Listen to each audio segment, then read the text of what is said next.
Pemirsa, dan saatnya kita sampaikan emiten update untuk Anda. Yang pertama ada grup MNC, di mana MNC Investama BHIT kembali memimpin top gainers dengan kenaikan pada perdagangan kemarin. Selanjutnya ada Tower Bersama dengan kredit saham TBIG yang meraih laba bersih 265,9 miliar rupiah pada kuartal pertama tahun ini, naik sekitar 16,5% dibandingkan dengan kuartal 1 tahun lalu. Selanjutnya ada Matahari Putra Prima MPPA akan melepas sekitar 752,91 juta saham lewat private placement dengan harga nominal Rp50 per saham. Ya, selanjutnya laba bersih DCI Indonesia atau DCII naik 55% secara tahunan pada kuartal 1 2001. Baik, kita akan fokus meng-highlight ya kinerja dari PT Tower Bersama Infrastructure atau TBIG. Selengkapnya bisa Anda saksikan di layar televisi Anda, pemirsa. Ya, kita akan cermati dari sisi kinerja Tower Bersama Infrastructure TBK dari sisi laba bersih yang tadi sudah disampaikan di kuartal pertama tahun ini 265,9 miliar, naik dibandingkan dengan tahun lalu 208,53 miliar rupiah. Sementara dari sisi pendapatan juga ada kenaikan di kuartal pertama tahun ini 1,42 triliun berbanding dengan 1,26 triliun rupiah di tahun 2020 dengan EBIT dari kuartal 1 mencapai 1,24 triliun rupiah. Informasi berikutnya ini CEO Tower Bersama Infrastructure Hardy Wijaya Leong yang menyatakan pada kuartal pertama tahun ini perseroan melaporkan kuartal yang kuat untuk pertumbuhan organik dengan penambahan 811 penyewaan kotor yang terdiri dari 252 sites telekomunikasi dan 559 kolokasi.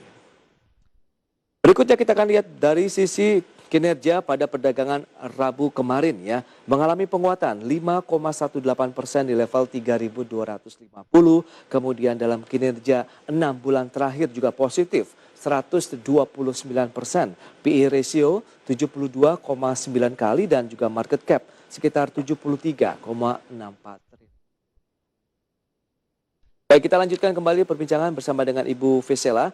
Analisis Anda terkait dengan TBIG bagaimana ini? Luar biasa sekali kalau kita lihat juga kenaikannya meskipun hari ini sedang mengalami koreksi nih. Silakan Ibu. Iya, karena kan memang sudah berapa hari berturut-turut ya naik, boleh dibilang hampir tidak ada koreksi yang signifikan, Mas. Ini dari 2.400 itu sudah naik ke kemarin itu ke hampir 3.300 ya, 3.250.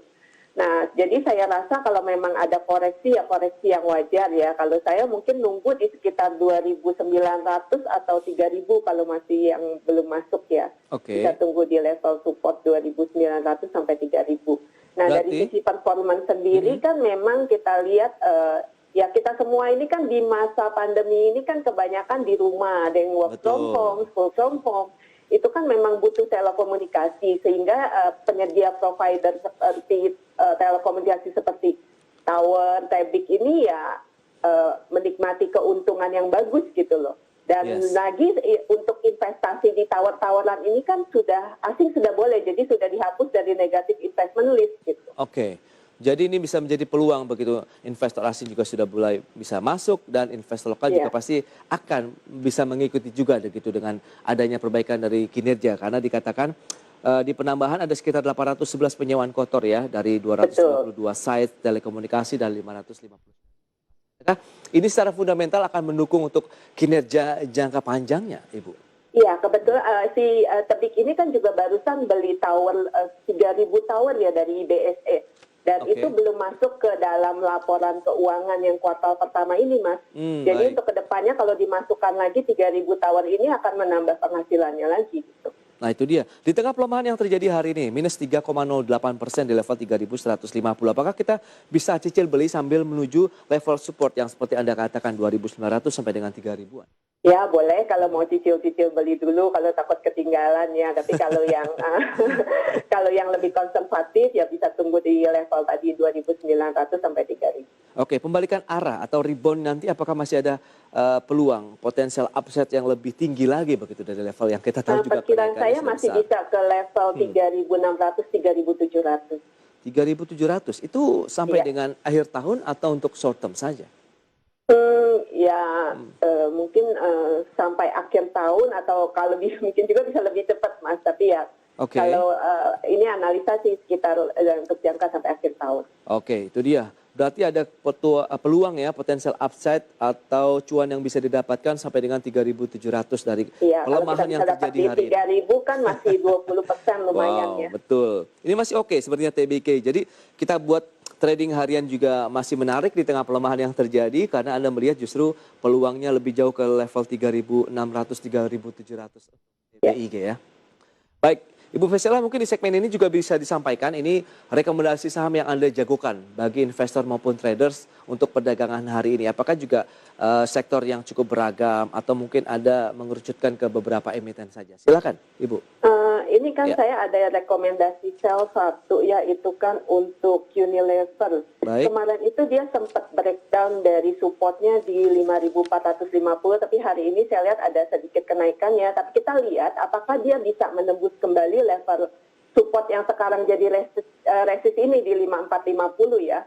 Kalau misalnya dia cuma nguji tes terus udah gitu turun lagi, ini arahnya bisa ke support pertama itu di 5.000. Nah, kalau 5.000 itu juga tembus, itu arahnya bisa ke 4.000-an. Jadi yang punya Unilever dipantau aja, hati-hati. Kalau dia bisa balik ke atas 5.450 bagus, tapi kalau enggak itu arahnya masih ke bawah. Karena ini saya lihat masih downtrend kuat ya. Masih downtrend dari pergerakan Unilever meskipun hari ini Betul. sedang mencoba rebound naik Betul, 1,89% ya. Iya, karena kan masih belum resistnya ini belum berhasil. Supportnya kemarin kan support 5.450 itu sekarang jadi resisten. Oh, jadi resisten ya. Itu dia Betul. menjadi level konfirmasi apabila penguatan sampai tembus ke 5.450 berarti peluangnya lebih jauh lagi. Ya, kalau 5.450 bisa ditembus, mungkin ada kemungkinan ada pembalikan arah, tapi juga belum bisa dibilang menembus downtrendnya ya, karena ini masih pergerakan uptrend jangka pendek aja. Berarti the best entry yang bisa Anda sarankan menunggu tadi di level 5.000 saja atau bagaimana? Atau mungkin memanfaatkan peluang Kalau kenaikan? turun di bawah 5.000 malah saya serem mas, itu arahnya masih ke bawah gitu. Oke, jadi bagaimana nih yang terbaik begitu untuk kita mengambil posisi beli di Unilever? Tunggu tutup di atas 5.450 dulu, itu bisa ngambil ini, tapi juga jangan posisinya jangan terlalu banyak karena belum lewat, masih dalam keadaan downtrend. Baik, posisi masih downtrend harus hati-hati meskipun ini menjadi salah satu yang Anda rekomendasikan. Lantas peluangnya? Ya, saya justru rekomendasinya sell mas. Iya, oke, itu dia. Disarankan untuk dijual bagi yang sudah memiliki ya, tapi yang belum punya harus mencermati level konfirmasi 5450 tadi. Dan sebenarnya saya juga nggak terlalu rekomend untuk beli walaupun lewat di 5.450 karena masih tetap dalam downtrend. Harus hati-hati. Jadi kalau yang sudah punya sudah untung realisasikan saja lah ya, begitu ya Bu. Iya, betul. Baik, itu dia untuk Unilever. Berikutnya? MDKA. MDKA, oke. Iya, kemarin kan dia berhasil break resistance trend line-nya ya. Jadi kalau kebetulan hari ini juga kan saya lihat harga emas ada koreksi. Jadi kalau yang mau beli mungkin bisa tunggu di support break kemarin di 2740. 2740, baik. Betul. Selanjutnya dengan posisi sekarang juga sama, tidak jauh berbeda dengan Unilever tadi. Apakah peluangnya akan menuju 2740 akan menjadi tahanan yang kuat di sana? Ya, kelihatannya akan menjadi tahanan kuat, tapi kalau misalnya yang beli 2740 terus turun di bawah, kita lihat di bawah 2.700 mungkin bisa likuidasi dulu ya. Jadi, tapi kalau misalnya dia rebound setelah 2740 itu arahnya bisa ke 3.000. Sampai 3.000 ya. Tapi ini dari sisi charting ataupun trennya Anda melihat pelemahan masih akan berlanjut? Pelemahan saya lihat mungkin pelemahan sedikit aja ya mas ya, karena kalau kita lihat harga emasnya hari ini koreksi, tapi secara jangka panjang kan harga emas itu masih cukup bagus gitu. Oke, rekomendasinya baikkah atau bagaimana? Ya, buy on support di 2740. On support, oke, buy on support di 2740 ya? Ya, 2740, 2750 masih boleh. Yes, peluangnya ke 3.000 ya Bu? 3.000, bahkan kalau misalnya tembus 3.000 itu bisa ke 3.300.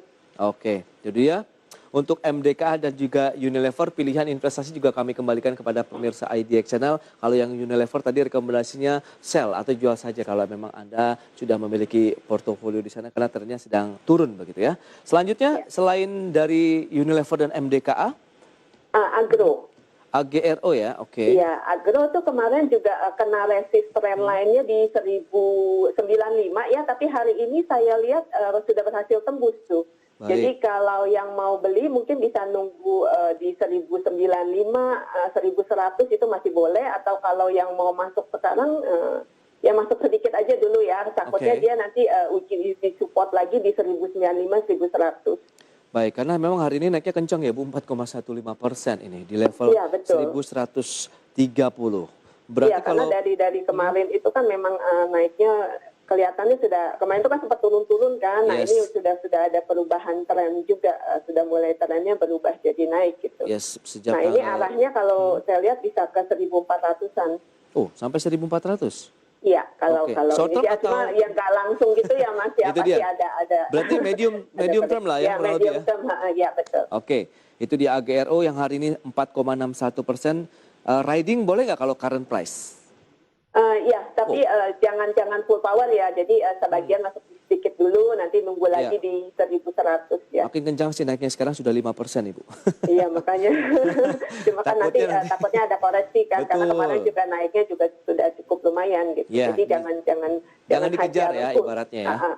Oke, itu dia. Kalaupun Anda mau berani dengan jantung yang cukup kuat, cicil beli di level-level current price boleh, tapi jangan full power. Peluangnya Ya. 1.400 untuk jangka Ya, menengah. karena secara fundamental juga agro ini kan juga sama seperti bank-bank lainnya kan juga masuk ke digital banking ya. Bahkan Betul. untuk digital bankingnya ini diperkirakan akan bisa sampai 80% kalau penjelasan dari perusahaan. Oke, memang itu sekarang kita tahu perbankan yang beralih ke digital sudah berbondong-bondong mengarah ke sana. Karena memang beragam Iya. kemudahan dengan adanya pandemi ini, itu menjadi salah satu pilihan yang tepat sih ya, begitu Ya, ya karena Bu. orang kan sudah malas ke bank ya Mas. Saya ke Iya, ATM aja kadang nggak udah malas gitu. Karena kan udah jarang belanja. Keluar juga oke. kebanyakan kan online. Betul, betul. Itu jadi memang semuanya bisa dikatakan era digitalisasinya sudah mulai berlaku begitu saat ini di masyarakat. Jadi Iya, diuntungkanlah betul. dari perusahaan-perusahaan yang sudah beralih atau mengalihkan bisnisnya ke digital begitu ya. Termasuk Iya. AGRO yang hari ini juga naiknya cukup kencang.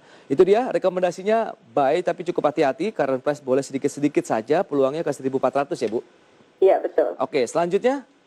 Satu lagi Mm-mm. PMMP ya, ini perusahaan udang, dia lebih banyak ekspor ya. Kalau saya Oke. lihat PER sama PVC-nya juga masih belum terlalu mahal. Dan memang sih ini perusahaan juga baru IPO, jadi kalau masuk Iya, pun mungkin jangan terlalu banyak. Kita lihat-lihat sambil pantau perkembangan seperti apa. Tapi saya lihat dari fundamental, terus begitu dari chartnya sendiri menarik gitu. Kemarin juga baru break trend line-nya juga. Cuma ini oke. sudah naik lagi gitu. Itu dia. Tapi kalau yang mau beli sih saya bilang mending tunggu dulu di 392 sampai 400 ya untuk masuk. Baik. Jangan kejar-kejaran juga, nanti kira-kira targetnya itu bisa ke 430, kalau 430 lewat bisa ke 460. Baik, berarti buy on weakness lah ya disarankan Iya, saja. betul. PMMP hari ini naiknya hampir 2% begitu. Dari Iya, ini juga secara sama, sudah berhari-hari naik gitu, iya jadi betul. jangan kejar-kejaran. Kinerja year to date-nya juga menjanjikan kalau kita lihat chartingnya meskipun fluktuasinya cukup kencang ya pada saat Iya, naik betul. kemudian langsung terkena aksi profit taking. Jadi memang harus hati-hati ya. Lebih kepada untuk short term saja atau tidak menyikapi dari tren pergerakannya yang fluktuasi seperti ini. Kalau itu kita pantau lagi, Ya. karena kalau saya lihat dari laporan keuangannya juga dan dari prospek perusahaan, waktu itu saya dengar dari perusahaan Ya. kelihatannya cukup menjanjikan gitu untuk prospek ke depannya. Jadi ya sambil Oke. dipantau aja laporan keuangan, nanti dipantau terus kalau sudah keluar sambil ya. Kita Luar lihat kalau biasa. memang masih semakin baik, mungkin kita Ya. bisa nambah posisi, tapi kalau misalnya memburuk ya kita likuidasi. Ya, tidak ada 1 menit kita bicara mengenai resisten di 430. Sekarang sudah 428, Bu. Ini jadi apa nih? Harus kita Iya, mengambil buy on weakness saja begitu, the best entry-nya buy on weakness begitu? iya, atau buy on break 430. Oh, baik. Heeh. Jadi selesaikan saja di 430 nih nanti seberapa kuat Ya, nih kita lihat nanti 430-nya berhasil ditembus nggak? Karena saya lihat Iya. kemarin kan volumenya juga cukup besar ya. Cuma kan Betul. kalau pagi-pagi hari ini kan volume belum bisa kelihatan. Takutnya Yes. nanti kan sesi kedua masih bisa koreksi, kita juga nggak tahu Iya, gitu loh. Jadi ya betul. hati-hati kalau mau Hati-hati. masuk juga mungkin jangan full power lah. Itu dia pilihan investasi untuk Anda pemirsa Unilever, AGRO, MDKA dan juga PMMP. Bu Fisela, terima kasih banyak atas waktu dan juga analisisnya. Semoga ini bermanfaat bagi Terima kasih, masyarakat Mas. investor ya untuk menyikapi perdagangan hari ini. Selamat melanjutkan aktivitas Anda kembali dan stay healthy.